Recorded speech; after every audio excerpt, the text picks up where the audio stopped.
Get ready. Get set. It's time for the basement view.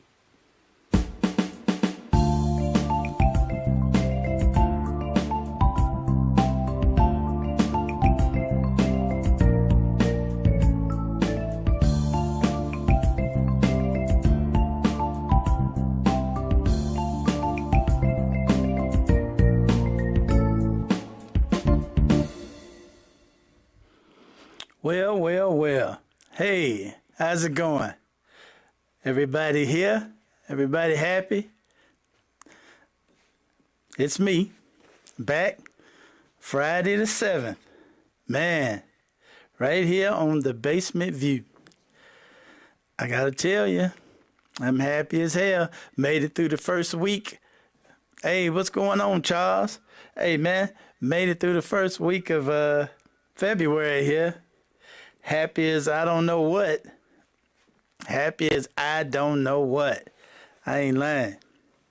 What's going on with you, man? You all right? I hope so. Hope everything good with you. I'm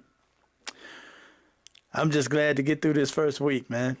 You know, we dodged a lot of that weather that they got on TV. So, ready for the sunshine and blue skies. I know that's right, brother. I know that's right.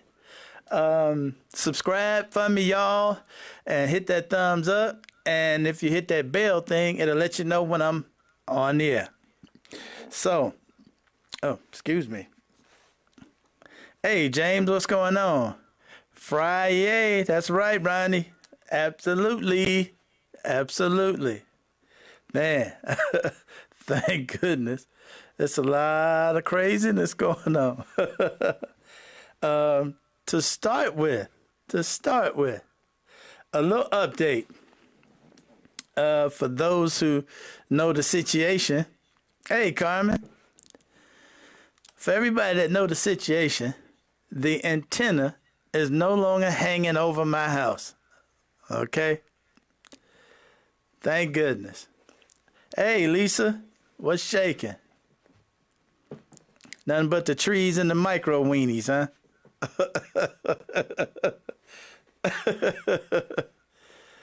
Yeah, fantastic indeed.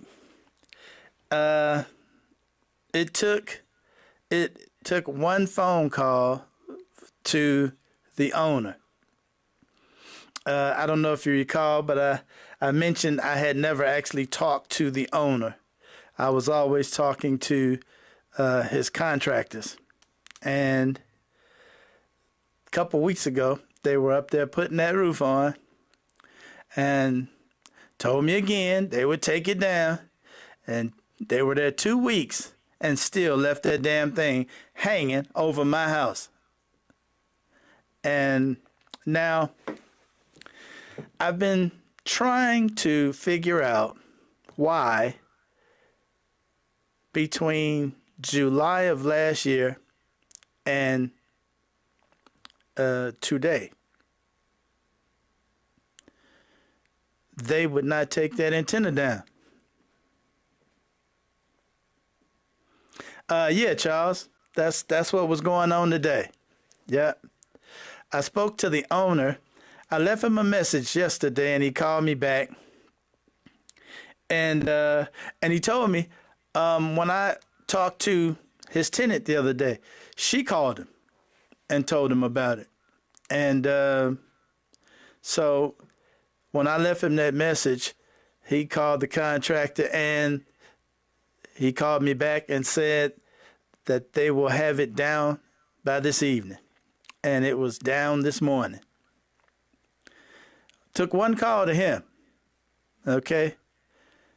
But why do you think these guys wouldn't take that antenna down from July until today? Why do you think they wouldn't do it? Anybody got any ideas? Because I came up with 2 theories. And tell me if these sound, maybe they forgot. You know, that kind of don't hold a lot of water with me, because if you're up there and I talk to you twice and you literally on the roof looking at it, maybe they got too busy during the day. I get that too. But when you wrapping up in the evening, well, first of all, in there, let's make an argument for them. They were doing a roof, all right? So maybe they don't have what it would have took to take an antenna down. But you got trucks full of tools, you know. And when you get off in the evening, it doesn't take long to take an antenna down. It wasn't highlighted in that contract.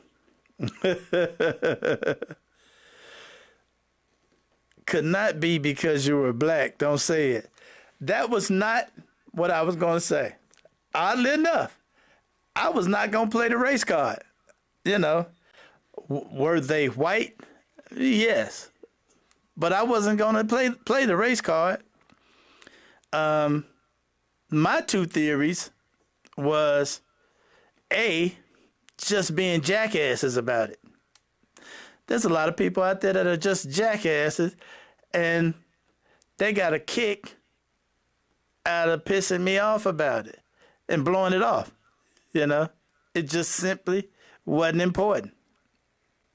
You know, I bet they wouldn't want it hanging over their house, waiting for the perfect storm to come take it down on their roof. So I'm going with just being jackasses.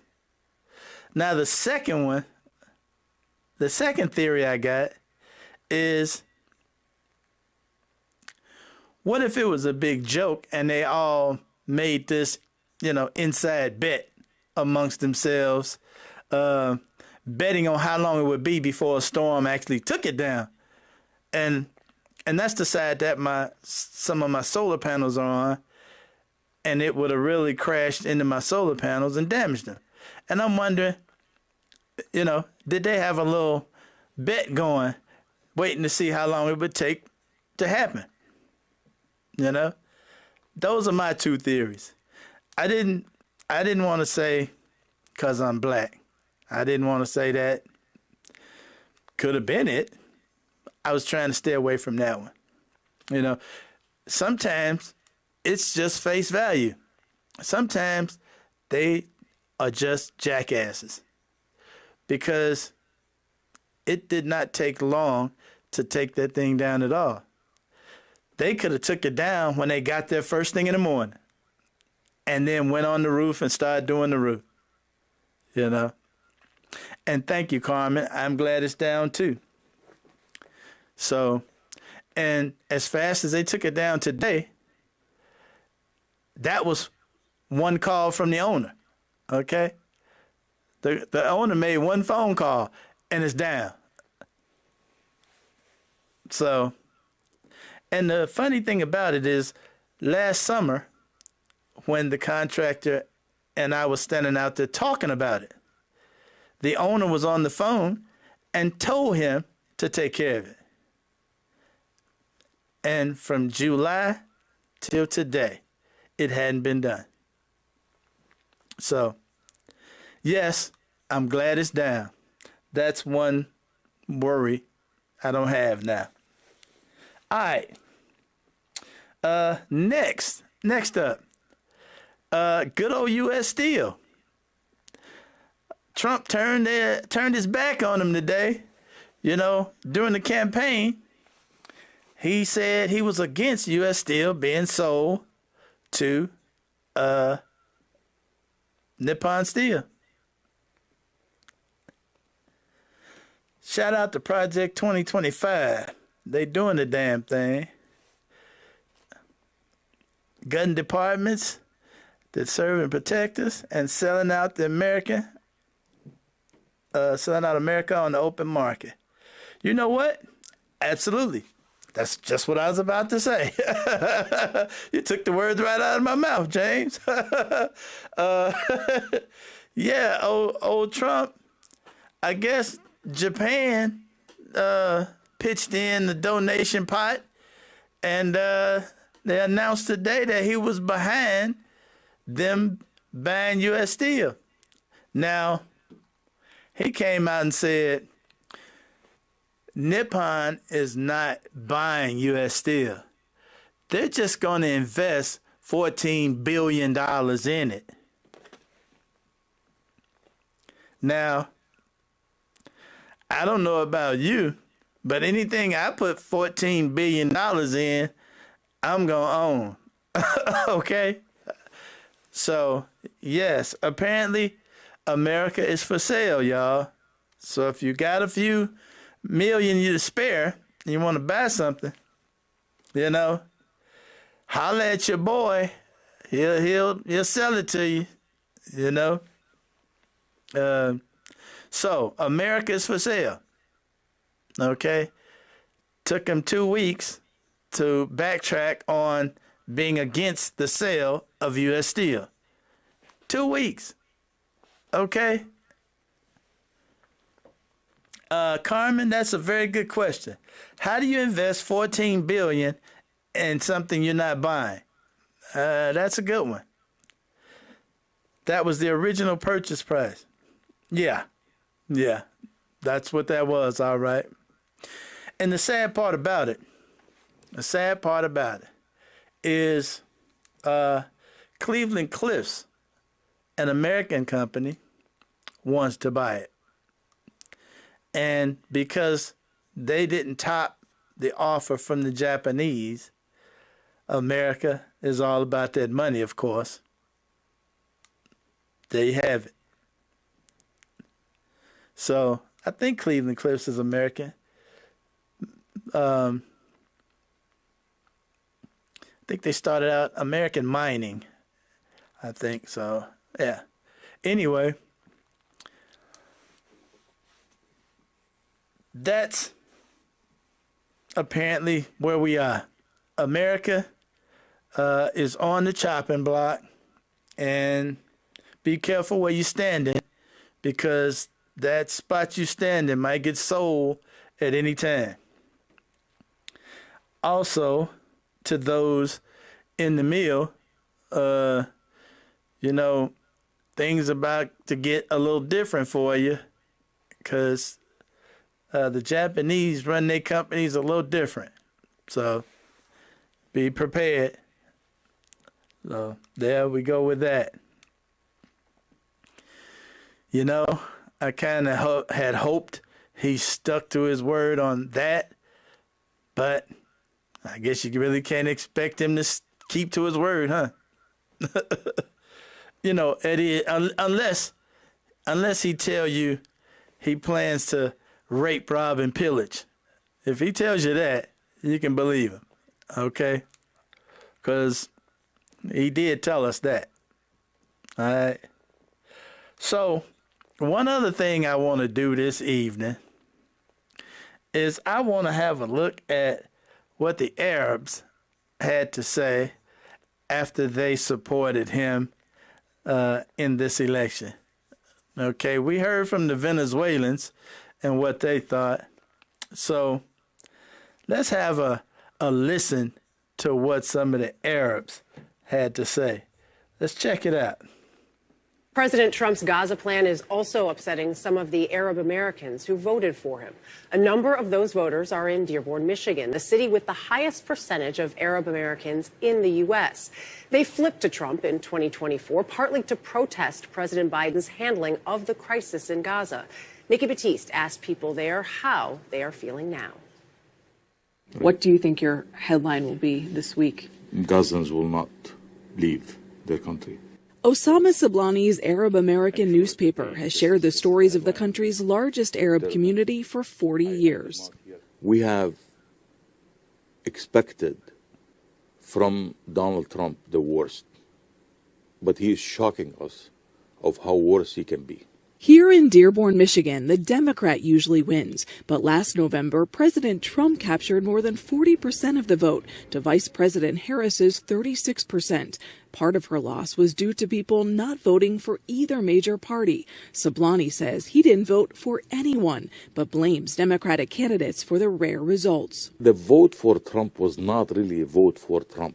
It's a vote against the Biden-Harris administration because they could not stop the carnage that's happening in Gaza. If you were to give President Trump a grade for how he's handling Gaza, Middle East, what would it be? I would say like a C+. College senior Sarah Shaban voted for Trump. She says she gasped when she saw his remarks. I was disappointed, but I also wasn't surprised. But I would say that I kind of find it hard to believe that he would actually implement what he's saying. Did you regret voting for him? A little bit, yeah. But then I thought about it, and I was like, there's a ceasefire now, and I wasn't sure there was going to be a ceasefire if Kamala was elected.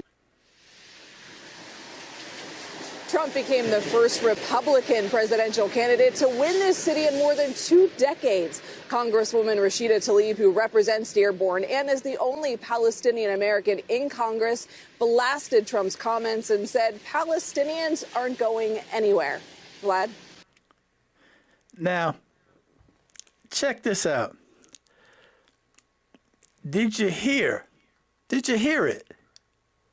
Remember I said when you listening to somebody, listen to what they're saying? This gentleman said it was a vote against Biden, not so much as a vote for Trump. And in the beginning, the very beginning, he said, we knew he would be worse. You knew he would be worse. And you did this anyway, knowing he would be worse. And now he's being surprised. He's being shocked at how worse he could be. They wouldn't listen. And, hey, Carmen, that is a wonderful point. That young lady said she didn't know if it'd be a ceasefire under, and she said Kamala. That's what she said. And I caught that too. You got to hear him. Now, the ceasefire was under Biden, and Trump is taking all the credit. You see how that works? Trump is taking all the credit for the ceasefire that happened under Biden. You cannot make this up. And she gave Trump a C. Really? You calling that a C? I hate to see you when he get down to DNF. I hate to see what shape she's in when he gets down to DNF. Okay? But the gentleman said they did not vote because Biden could not stop what Israel was doing.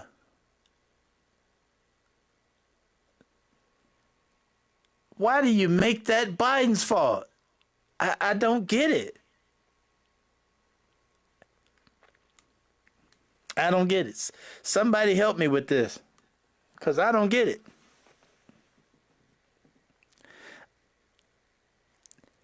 She said C+. Oh, my bad. Yeah, she did. She did say C+. I left the plus off because, you know, I don't know how far it is from plus to DNF, you know. When you don't vote for anyone, then you vote for Trump. Yes, that was definitely a vote for Trump. Yeah, absolutely.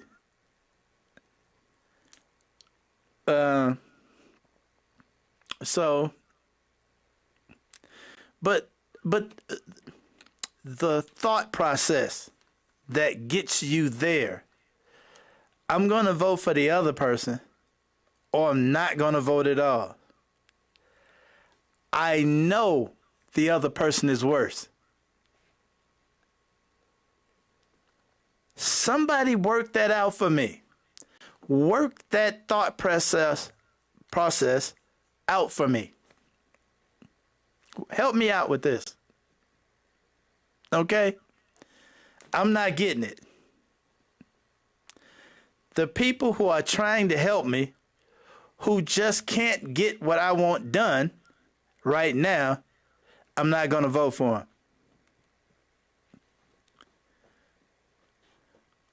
What made them put faith in him? That's the question. Yeah. Hey, hey, James. Yeah. Zombies, man. Zombies. Cutting off the nose to spite your face. Zombies. Man. I mean, that thought process. I'm mad at the person that's helping me or trying to help me. So I'm going to vote for the person that I know is against me.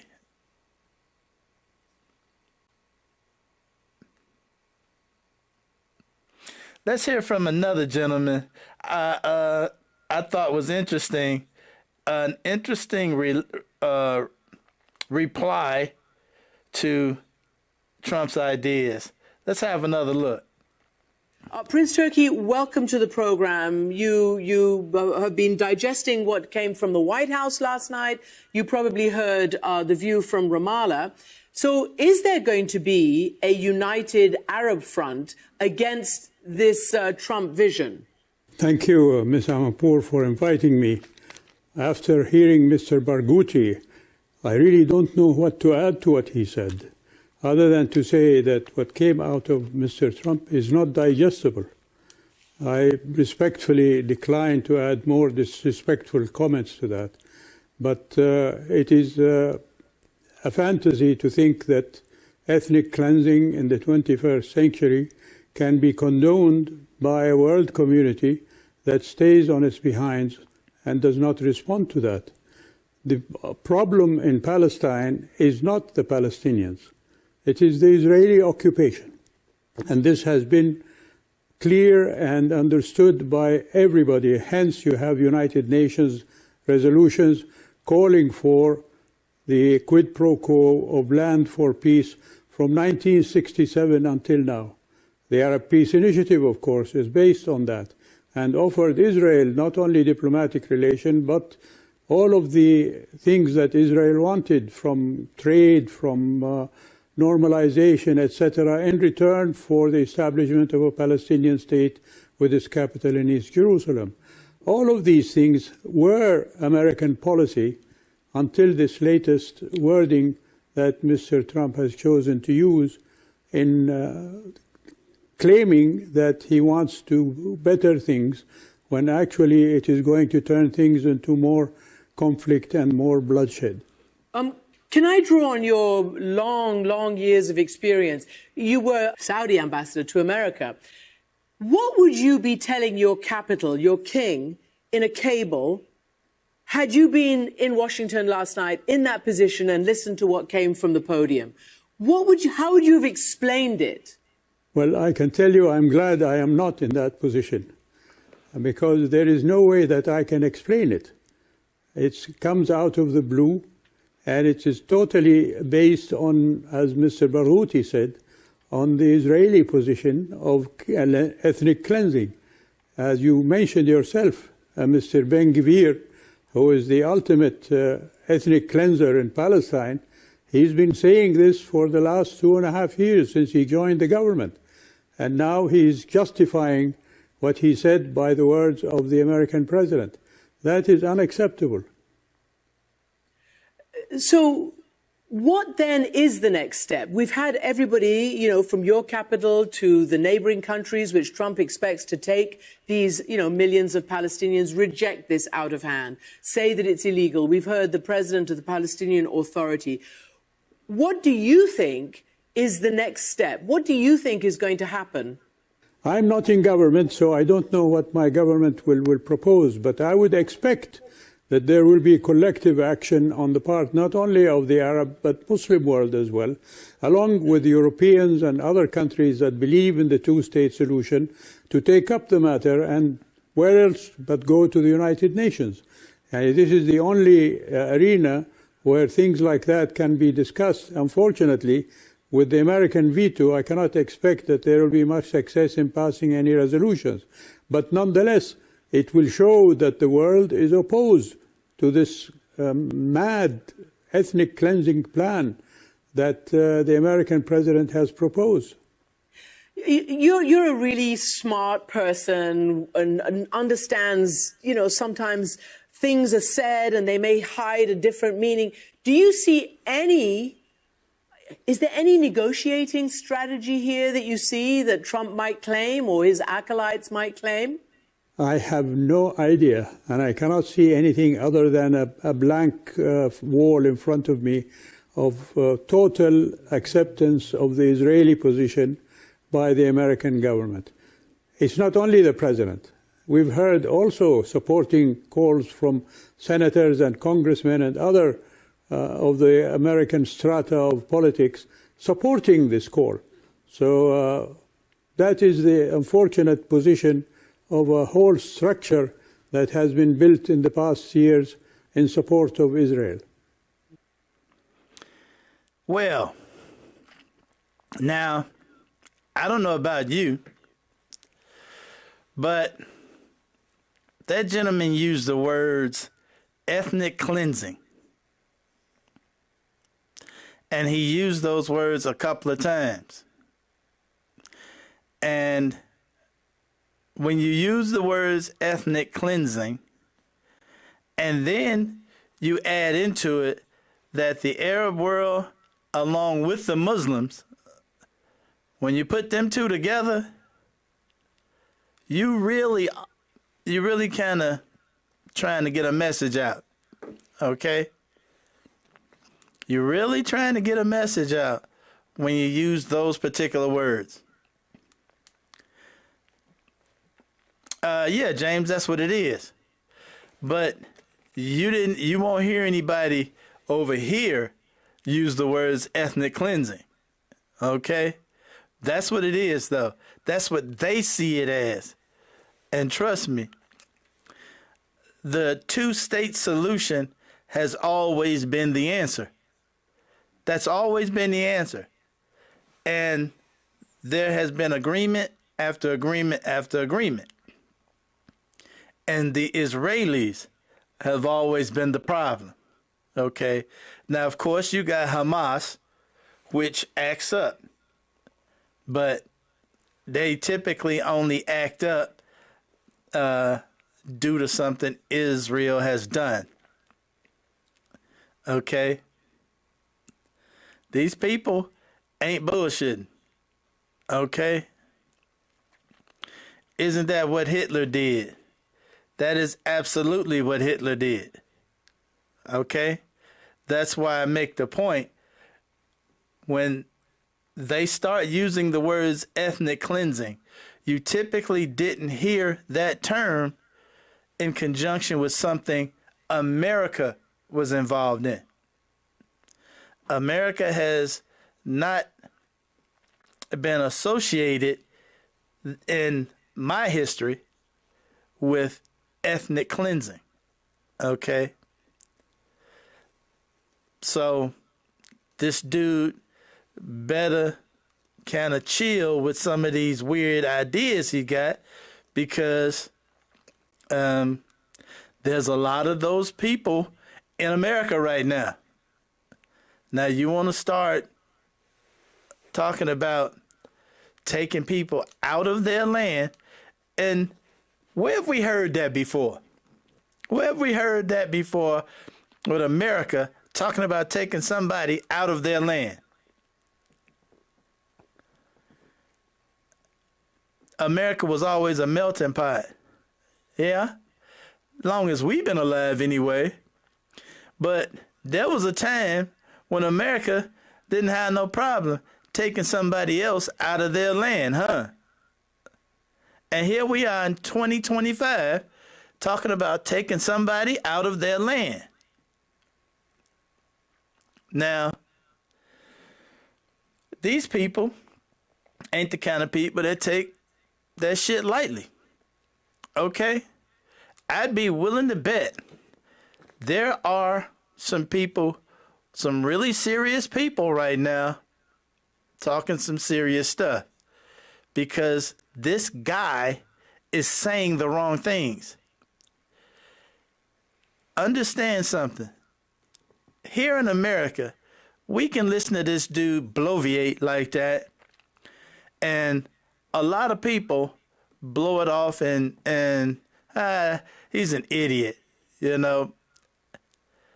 There are people that hear that, and those are fighting words, okay? There are people that will hear that and be like, oh, really? Oh, well, let's see how you like this. See, that's an instigation to them, all right? So I would hope this dude would get some counseling or something on what to say and what not to say, because that was not the thing to say. And then say build some resort, the Riviera, owned by America, on their land today in 2025 after what they've been through? Really? And then to have the entire Arab world on their side.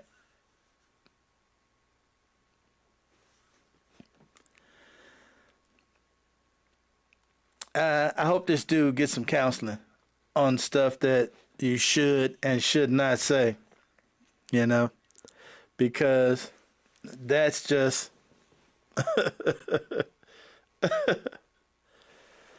that's just a bad idea. And it's a shame that the only idea that came to this guy's head was something about making money. A resort. That's the only thing this guy thinks about is money.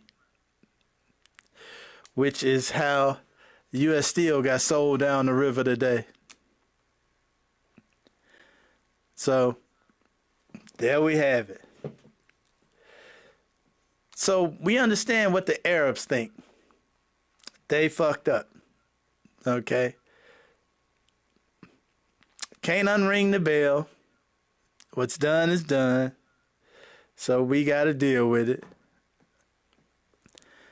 Flim Flam man, as usual, done struck again. And he literally convinced all of these people. They sat there and listened. And, you know, here's where I'm gonna play the race card. I gotta throw the race card out there because A, the Arabs associate white. Okay? They don't associate with the black struggle. Them Venezuelans, they associate white. They don't associate themselves with the black struggle. Okay? This is unfortunate because white America don't see any of them as white. Nah, I'm just going to throw that out there because that's just the way it is. Hey, there, I said it.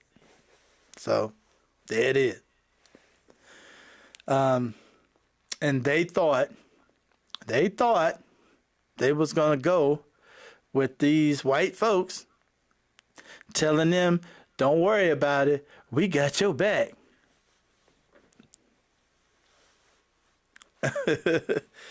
Yeah, they'll deal with it more than one way. Yeah, you're right. and none of it's good for us. Right. Absolutely, James. You're absolutely right. So,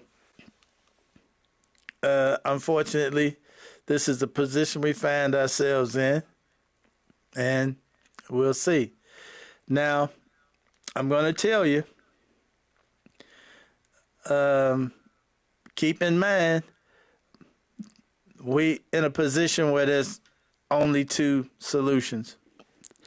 And I believe that wholeheartedly. You can either decide you're going to live in tyranny or decide you're going to join the revolution whenever it starts. Now, I did see where the other day there were marches across the country. I didn't know anything about it. It's called the 5501 March, or I don't know if they're pronouncing that 5051, but it was 50501 March. And I learned about it after the fact. I wish I would have known about it ahead of time. I might have joined that. I'm going to keep a lookout. And you know what? A lot of that stuff, the ideas start on places like X. Well, not so much X now. A lot of people left X and went to a app called Blue Sky. The Blue Sky app is the alternative to X. And then there's TikTok. So I've been trying to avoid getting on the other apps and stuff, and I haven't spent a lot of time on Facebook, but I'm going to have to get in there and start looking, because I'd like to be involved at least in some of the marches or something. Just get out there, get some other opinions, find out where everybody's head is, because I'd really like to know what people think about this position we're in. I personally think we got two alternatives. You're gonna live in tyranny, or it's gonna be a revolution. The billionaires are showing you which direction they're going, with trying to fire all of these agencies. And also, recall the other day when I asked the question, why don't the Democrats start filing some injunctions? And that's what they've begun to do. So the courts have actually started putting holes on these actions coming out of the White House. So the injunctions are working at this point. And that's what I thought should have been happening. As soon as he mentioned something, file for an injunction and get a court to stop it. Because everything he's doing is already illegal.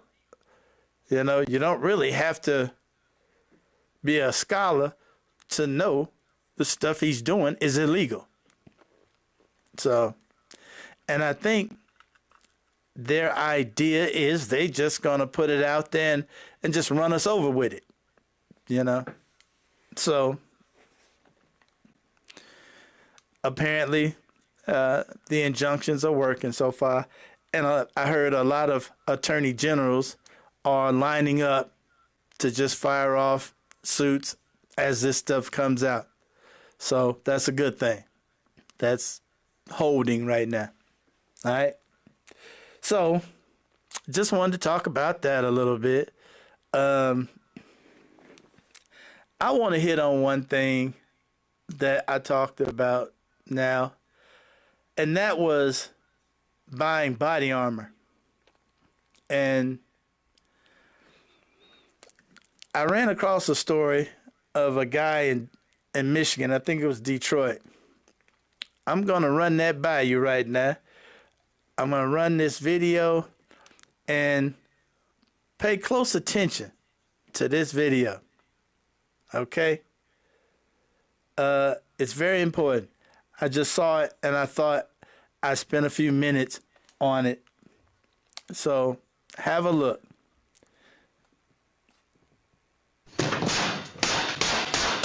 Horrifying moments captured on home security video showing Benjamin Nevers in an early morning shootout with a man who had just broken into his home on North Brookside in Dearborn Heights this past weekend. My foot's completely shattered. Like it's they have screws and plates, immediate surgery, and then I got hit in the back right here as well.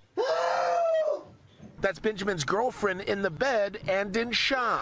I know she got shot in the back, and it like traveled up, and I know it like hit her kidney, and I think it's like lodged in her chest right now. Like they can't get the bullet out because it's too dangerous. So I know they're watching her. I know it's gonna be like a couple more days. Benjamin says he and a buddy just got back from the Bahamas and were looking for a quiet, relaxing night when two suspects appeared on security video, breaking in through a kitchen window and milling around the house. His friend was held down at gunpoint in the living room. And I woke up, and I was just quick enough to react and grab my gun and cock it. And I just sat there and kind of waited. I knew they were going to come to my room. As soon as that gunman came in, mayhem ensued. An outside camera caught the injured suspect struggling to leave the house. Police arrested the suspected shooter, identified by investigators as Philip Price, now facing assault with intent to murder, armed robbery, and other charges as part of a 21-count indictment. We believe they did know each other, and at some point Price knew there were objects in the house he was going for. And the bag that they tried to get was right there, and there was a bottle of Don Julio in it, and a chocolate bar, and then there was a studio microphone that I have. Like, these guys did this for nothing. Yeah, I'm just happy everybody is, alive and well. I mean, I really didn't. I'm kind of glad the guy who shot me is still alive too. I don't want to kill nobody. All right. Let me explain why I thought it would be important to show that. Because when I saw it, I immediately thought, if that guy did not have a gun, the suspect came in the room and this guy was milling around in the room, that guy might have shot him immediately. Okay? Now this guy was able to get out of bed, grab his gun, and cock it and wait. Okay, if you own a gun and you think you want to protect your house, you got to do more than own the gun. You have to practice scenarios of what might happen if somebody comes into your house. The first thing I saw that guy do that I immediately said, oh no. He grabbed his gun, cocked his gun, and put himself in direct line of fire with the suspect. You behind a closed door and the suspect don't know you there. When the door comes open, don't be right directly in front of it. You don't want to get in a shooting match with a guy right in front of you. If you know he's coming, you can step to the side, let him come in the door, and you're the only one shooting. Okay? And once he shoots, it's too late because he's shot. All right? You're not in the direct line of fire. All right? It's things you need to do to practice if something like this happens to you. And this can happen to all of us. Okay? So, word to the wise, sometimes, and even if you do not own a gun and don't intend to protect your house, practice what you would do if somebody came in, some way to make yourself safe. Okay? If you're going to get in a shootout, have some body armor there. Have some protection to make sure if you get hit in the back, you don't get jacked up. Invest a few dollars. It's don't cost that much. Invest a few dollars for some insurance. And look at this video a couple of times, because understand, if you own a gun, you could get in a shootout at any time. Practice before it happens. Practice around your house if you hear a noise over here, what would you do? Don't go toward the noise, okay? Get yourself in position, okay, to encounter whatever that is in a safe position, okay? You want to intercept the noise. You don't want to go to the noise, all right? Don't put yourself in direct line of fire with somebody. Definitely don't poke your nose out there, okay? So think about this stuff. And I just felt like I needed to say this because we never put into any effect, any thought about what we would do and then practice doing something. Again, even if you don't own a gun and don't intend to, practice doing something that can keep you safer in an encounter like this. When you're out in the street, keep your head on a swivel and practice looking around and making an evasive maneuver.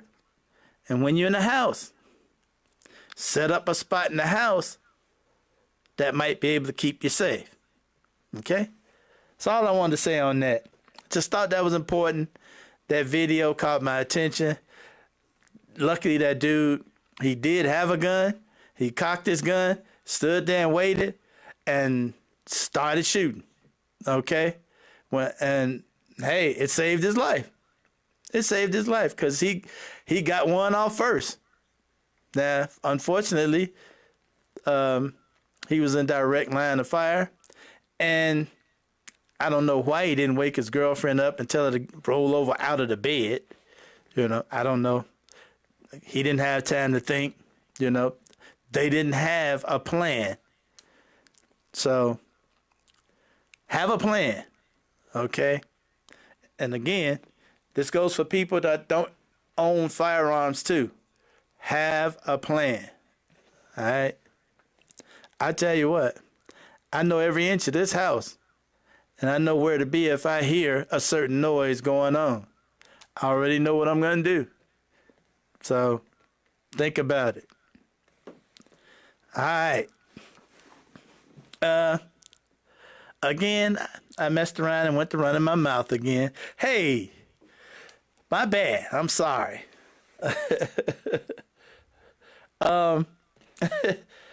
Check this out. Quick question.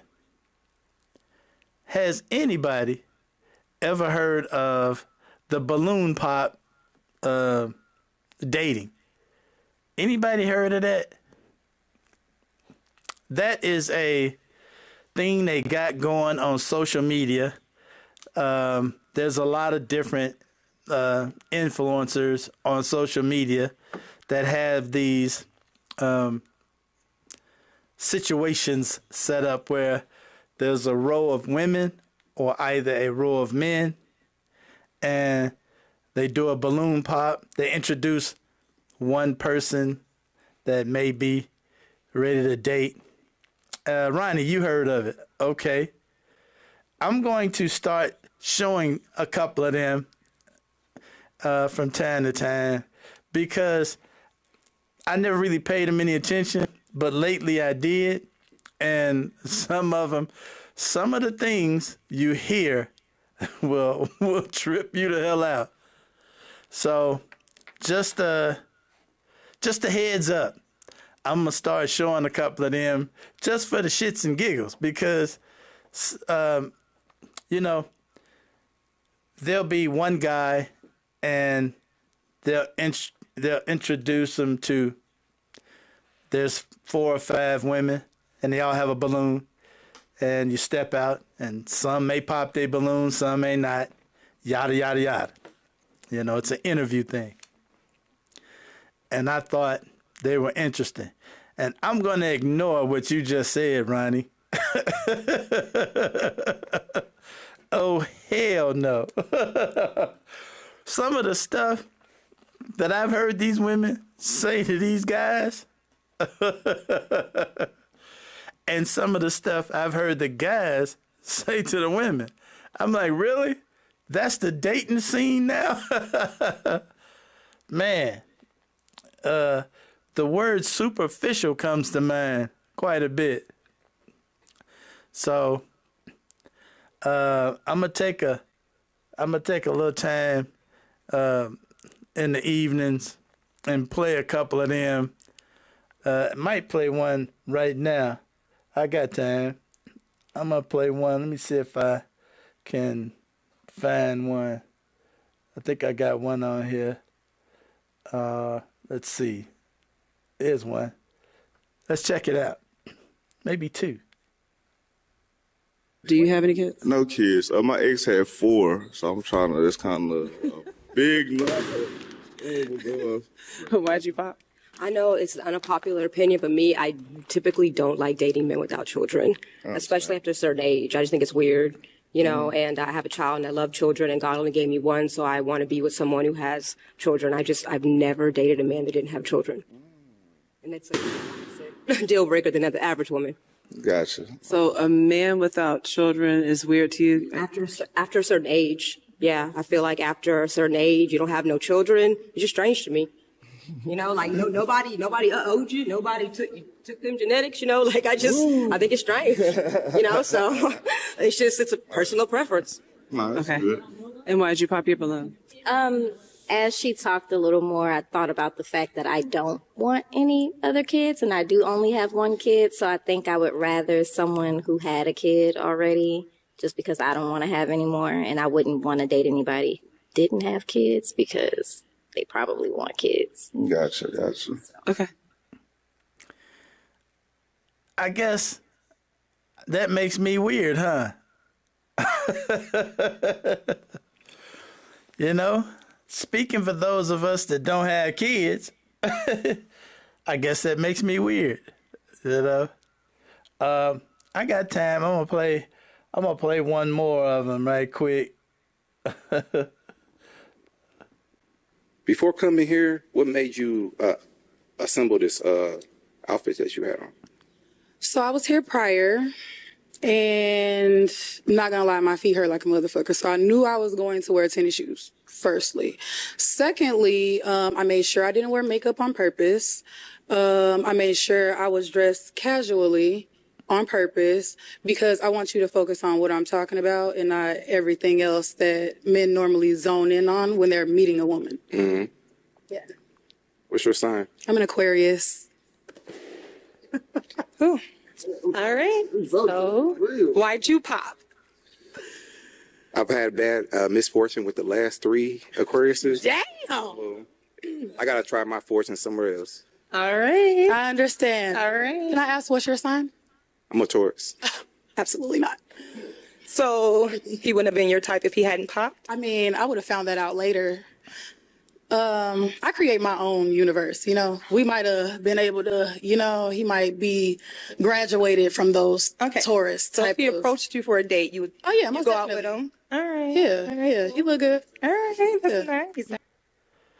Now, that was interesting. Was it me or did she just change her story, like, right in the middle of the story? I don't know. Maybe that was just something I caught. I got this thing about listening, and she said, and then after that said, yeah, I do my own thing, and maybe I could blah, blah, blah, blah, blah. Anyway, now, hey, James, I think me and you probably in bad shape. Now, these were relatively mild, okay? There's some that are really crazy, and I'm going to show some of them. I picked these just to get you a taste of what's going on, but it's some crazy ones. And it's some out there with folks our age, James. So I'm going to put some of them on. And, man, the stuff you hear, I can't wait. I can't wait. And on that note, I'm going to finish this up with a word from Roland Martin. This is what Roland got to say about the whole thing. So while a lot of y'all are bullshitting around on whether you can be on fucking TikTok, while you're getting caught up in some bullshit housewife, while you're having your fucking MJ and LeBron debates on who's the GOAT, there is literally, as we speak, an entire focus to gut every single civil right and economic gain that we have had since 1964, because they are pissed with those three acts. They're pissed with the Brown versus Board of Education Act. You have voucher bills that are being pushed in Texas and Tennessee and other places to gut public education. What we have to understand is there is a vicious assault to completely defund Black America. There you have it. There you have it. There's no reason for you to not know. All right? Understand something. They're coming for us. They're coming for us. So, on that note, as usual, I am ecstatic that y'all took the time to hang out with me. I love it. Love y'all. Every minute of the day. So, I will see you all Monday, 7 o'clock. You too, Carmen. Have a great weekend. And, you know, I guess I'm going to watch the Super Bowl. Maybe I'll try and find a party. I know of a couple. Anyway, they got me real pissed off. That NFL got me real pissed off. Yeah, James, they coming strong. Keep that in mind. They coming strong. Eagles, Ronnie, Eagles. Hey, I'm always for an underdog. Sounds good to me. You know, although three-peat, nobody's done it. You know, there's always somebody going to get done what somebody hasn't done before. Maybe it's this time. Never know. All right, y'all. Hey, it was good being with y'all. I will see y'all again Monday, 7 p.m. Take it easy.